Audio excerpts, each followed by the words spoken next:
Hey y'all, welcome back to A Little Bit at a Time. I'm going to drill a hole out in here so I can cut out in here. When drilling, notice I have a backstop here, piece of scrap wood, practice wood, whatever. So that way when the drill bit goes through the first piece, it doesn't blow out a hole in the back piece.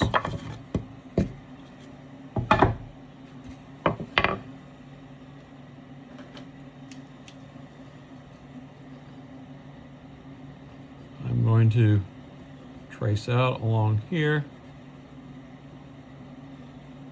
roughly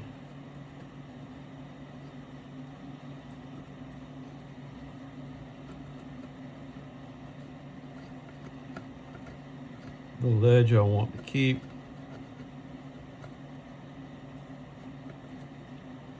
And all of this is, I'm hoping that the carving, when I set it in here, is actually sitting on the ledge and not the back piece here that I'm going to cut out. Now, I'm going to come across through here when I get down here, and it's going to be somewhere around in there, but I'm not sure exactly where it is, but I'll figure it out by looking at the back side.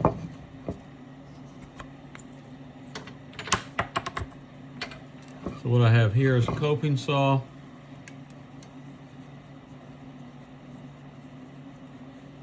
Unscrew the end. You can see where it's spreading.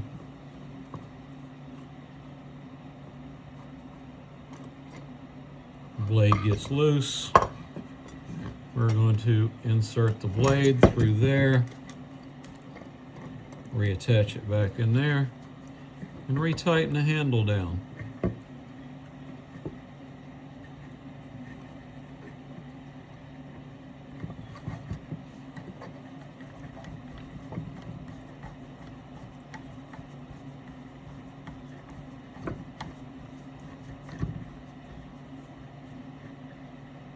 Once the handle's down and seated, you're ready to go. Now I'm gonna try to get around here, get you all set up back here. So maybe you can see that. Around through there maybe.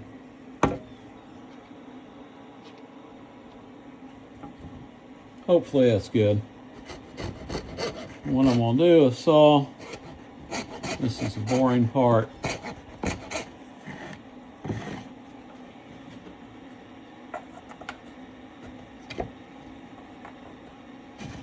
stick a peg back in here.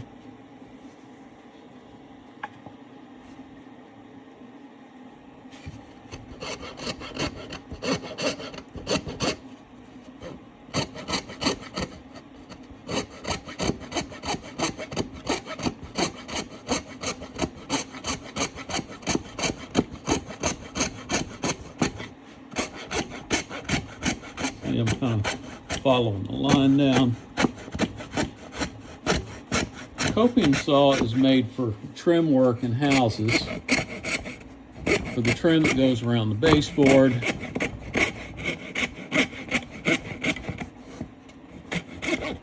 and crown moldings or whatever.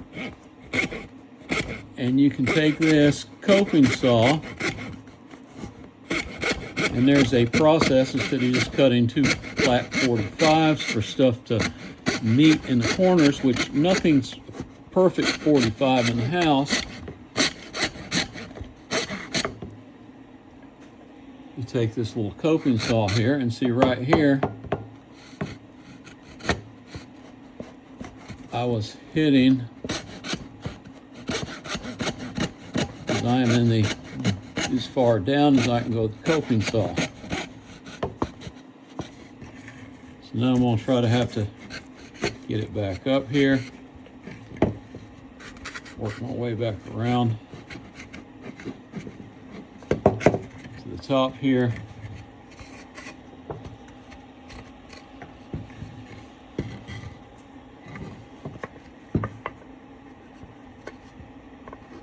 This isn't working out too good because the coping saw isn't, the throat's not deep enough for me to get where I want to. So we'll figure that out in a little bit. We'll move y'all back around this way.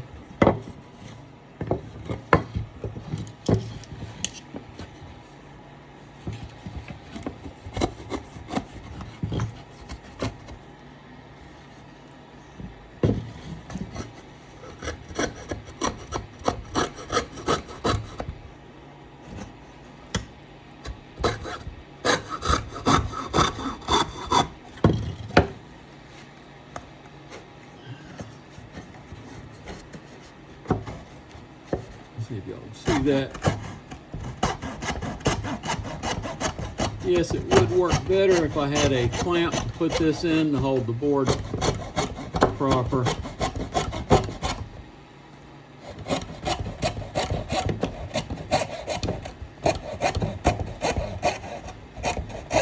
I'm not too awful worried about cutting myself because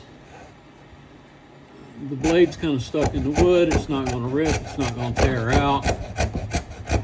Basically, where the big oops factor would come in would be for my left hand to slip up and contact the blade while I am in a downward motion or a saw motion with the blade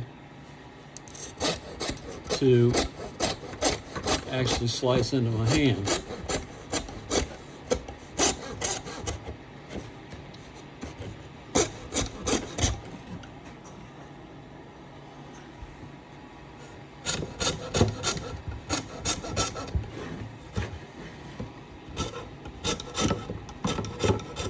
You can see on the back here where we're able to go all the way down. So that gives me hope that I'm going to be able to come all the way across, straight across with it. And then I just have to deal with just a little bit over there. But that is going to be easier seen with the handle on the back side of the wood. So I am going to loosen this, take the blade out, turn it around the other way.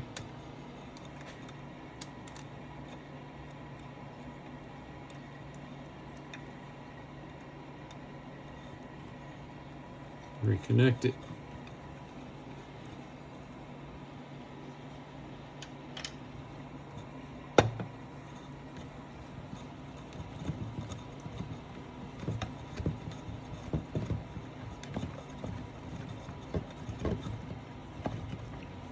Close it back up. I'm basically going to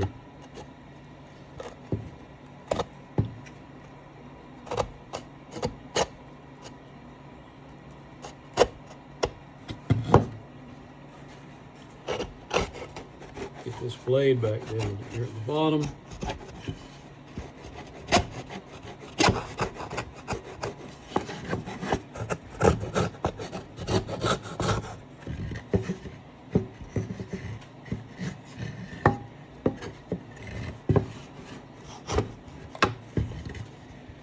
And I'm going to try to turn it down here.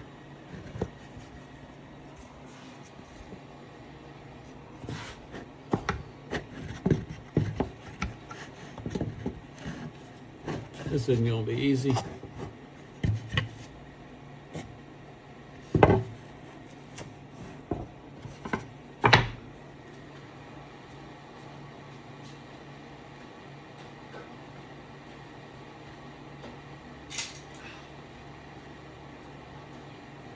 Maybe the best thing is to try to get a clamp on this thing somewhere out of the way. See if we can kind of sort of hold it.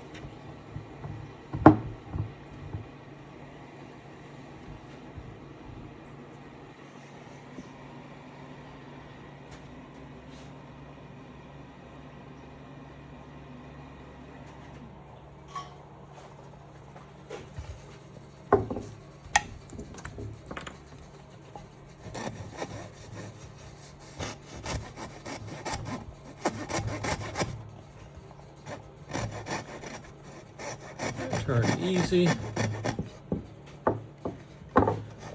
Try to come straight across here without contacting the front. Here.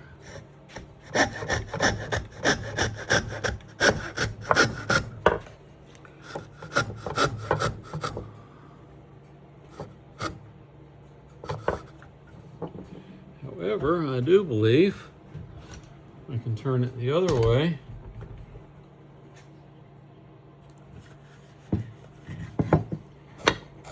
And watch my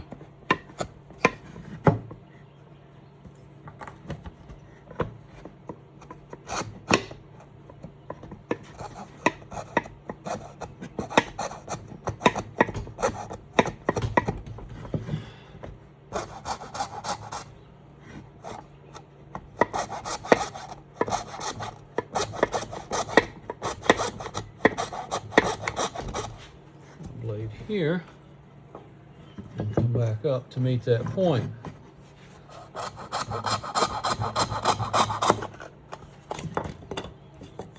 Yeah, that worked. So now it's time to take the coping saw out.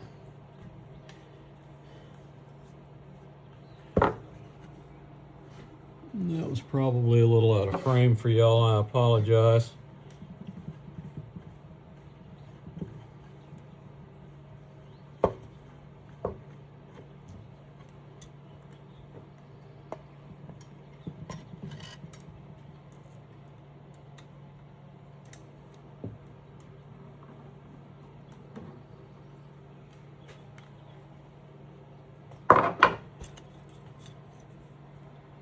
A piece of scrap for something.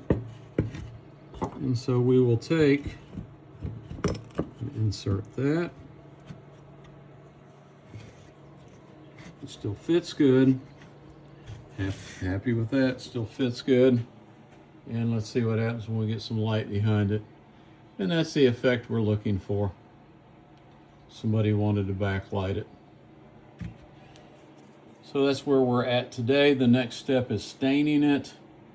I am not going to film staining it because it would be boring, but I might film staining it. So anyhow, thank you. That's it for today. We'll see y'all tomorrow.